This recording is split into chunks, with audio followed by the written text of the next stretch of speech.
શું આજના સમયમાં જીવનની કિંમત ખાલી 200 રૂપિયા જ છે? ત્યારે આપણે વાત કરવી છે રાજકોટ જિલ્લાના જેતપુરની. જેતપુરમાંથી એક એવી ઘટના સામે આવી છે જે સાંભળીને તમારા પણ રૂવાડા ઊભા થઈ જશે કે જેની સાથે એક જ થાળીમાં જમતા, એક જ સાથે રહેતા, એક જ રૂમમાં રહેતા અને એ જ મિત્રનું ગળું કાપતા જરા પણ હાથ ના ધ્રુજ્યા. ત્યારે જેતપુરના નવાગઢ વિસ્તારમાં બનેલી આ ઘટનાને સમાજની લાલબત્તી સમાન કિસ્સો છે તે સામે આવ્યો છે કે જ્યારે 200 રૂપિયાની સામાન્ય ઉઘરાણીને લઈ અવેશમાં આવી એક અપશબ્દ બોલતા એક જ મિત્રએ પોતાના બીજા મિત્રનો જીવ લીધો. તે જોઈએ અમારા ક્રાઇમના વિશેષ અહેવાલમાં.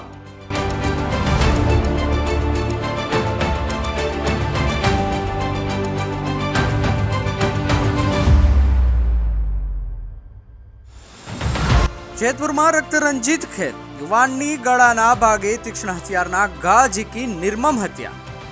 જેતપુરમાં માત્ર 200 રૂપિયાની ઉઘરાણી અને મા વિશેની ગાળમાં મિત્રએ જ મિત્રનું ગળું કાપી નાખ્યું. ગણતરીની કલાકોમાં 2 આરોપીઓ જબ્બે. સાથે રહેતા, સાથે જમતા ને લોહીની હોળી રમી. કોન્ટ્રાક્ટર બહાર ગામ જતા જ રૂમ પાર્ટનરો વચ્ચે ખેલાયો ખૂની ખેલ. જેતપુરમાં કાયદો અને વ્યવસ્થાની સ્થિતિ સામે સવાલ ઉઠાવતી એક હૃદયદ્રાવક ઘટના સામે આવી છે. શહેરના રાજકોટ જૂનાગઢ હાઈવે પર કેનાલ નજીક આવેલા ખુલ્લા મેદાનમાંથી એક 25 વર્ષીય યુવાનનું ગળું કાપેલી હાલતમાં લાશ મળી આવતા પંથકમાં રેરાટી વ્યાપી ગઈ છે.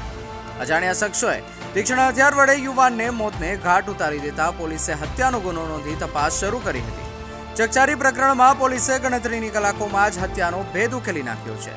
પોલીસ તપાસમાં ચોંકાવનારો ઘટસ્ફોટ થયો છે કે આ કોઈ અજાણ્યા દુશ્મનોનું કામ નથી, પણ મૃતકની સાથે જે રૂમમાં રહેતા તેના મિત્રએ જ માત્ર 200 રૂપિયા જેવી નજીવી બાબતે અને માતા વિશે અપશબ્દો બોલવા જેવી તકરારમાં કરપીણ હત્યા કરી હતી. પોલીસ ચોપડે નોંધાયેલા ગુના મુજબ મૃતક સંજય શ્રીરામ કબીરદાસ અને આરોપી આશીષ નંદકિશોર અવસ્થી તથા રામચંદ્ર રામરતન ભંડારી એક જ રૂમમાં સાથે રહેતા હતા. 14મી તારીખે તેમનો કોન્ટ્રાક્ટર સુરત ગયો હતો ત્યારે રૂમમાં ત્રણેય હાજર હતા. મૃતક સંજય આરોપી આશીષ પાસેથી અગાઉ 200 રૂપિયા ઉછીના લીધા હતા. આશીષે પૈસા પરત માંગતા સંજય પૈસા ન હોવાનું કહ્યું હતું. આ વાતની રકઝકમાં સંજય આશીષની માતા વિશે અપશબ્દો બોલતા આશીષ ઉશ્કેરાઈ ગયો હતો. મામલો એટલો બીચક્યો કે ઉશ્કેરાયેલા આશીષે રૂમમાં પડેલા શાક સુધારવાની મોટી છરી વડે સંજયના ગળાના ભાગે જીવલેણ ઘા ઝીકી દીધા હતા. ઘાટ ઉતારી દીધો હતો. લોહીલુહાણ હાલતમાં સંજય ત્યાં જ ઢળી પડ્યો હતો. મિત્રતા લોહીમાં ખરડાઈ ગઈ હતી. હત્યા કર્યા બાદ પુરાવાનો નાશ કરવા માટે મુખ્ય આરોપી આશીષ અને તેના સાગીરાત રામચંદ્ર ભંડારીએ મળી અને રાત્રિના સમયે સંજયની લાશને મોટરસાયકલ પર લાદી હતી. તેઓ લાશને જેતપુર નવાગઢ રોડ પર જૂના મનીષા કારખાનાની પાછળ અવાવરૂ જગ્યાએ ફેંકી અને ફરાર થઈ ગયા હતા. બનાવની ગંભીરતાને ધ્યાને લઈ ઉદ્યોગનગર પોલીસ અને એલસીબીની ટીમે હ્યુમન સોર્સ અને સીસીટીવીના આધારે તપાસ કરી હતી. પોલીસે ગણતરીના સમયમાં બંને આરોપીને દબોચી લીધા હતા, જેમાં આશીષ નંદકિશોર અવસ્થી મુખ્ય હત્યારો અને રામચંદ્ર રામરતન બીસકર મદદગારી કરનાર અને તેમની આખરી પૂછપરછ કરતા તેઓએ ગુનાની કબૂલાત કરી લીધી હતી. આજના જમાનામાં સહનશીલતા મરી પરવારી છે તેનું આ જીવતું જાગતું ઉદાહરણ છે. માત્ર 200 રૂપિયાની લેતી દેતી અને ક્ષણિક આવેશમાં બોલાયેલા અપશબ્દોએ એક યુવાનનો જીવ લીધો અને 2 યુવાનો જેલના સળિયા પાછળ ધકેલી દીધા.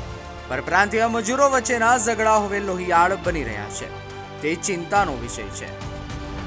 જેતપુર ઉદ્યોગનગર પોલીસ સ્ટેશનમાં એક હત્યાનો બનાવ બનવા પામેલ છે, જેમાં મરણ જનાર છે સંજય શ્રીરામ કબીરદાસ કરીને છે, જે પણ યુપીનો છે, અને આરોપી તરીકે જે સામે આવેલ છે તે આશીષ અવસ્થી છે અને બીજો છે રામચંદ્ર ભંડારી, એ પણ યુપીના જ છે. આ ત્રણેય જણા અને એક ચોથો એનો જે કોન્ટ્રાક્ટર છે એ ચારેય એક જ રૂમમાં ભાડે રહેતા હતા.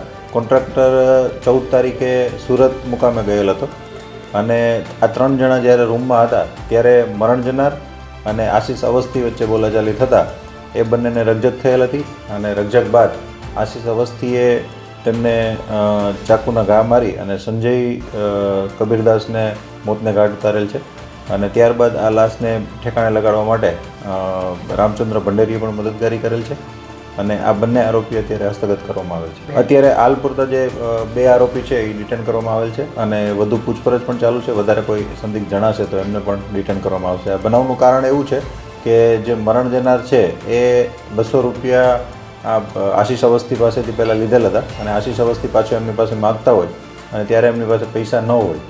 એક વસ્તુ એ હતી અને બીજી આશીષ અવસ્થીના મધર વિશે જે મરણ જનાર છે એ અપશબ્દ બોલતો હતો એટલે એમને લાગી આવતા એમણે આ બનાવને અંજામ આપેલ છે. જે બનાવ બનેલ છે તે એની ઓરડીમાં બનેલ છે. ત્યારે ફક્ત 3 જણા જ એ રૂમમાં હતા. આશીષ અવસ્થી, રામચંદ્ર અને જે મરણ જનાર છે સંજયની હત્યા કરવામાં જે હથિયાર વપરાયેલ છે તેમાં જે શાક સુધારવાનું જે ચાકુ હોય છે મોટું એ વાપરવામાં આવેલ છે અને એક ચમચા ઉપર લોહીનું નિશાન મળેલ છે એટલે એમને પણ FSLમાં મોકલવામાં આવશે.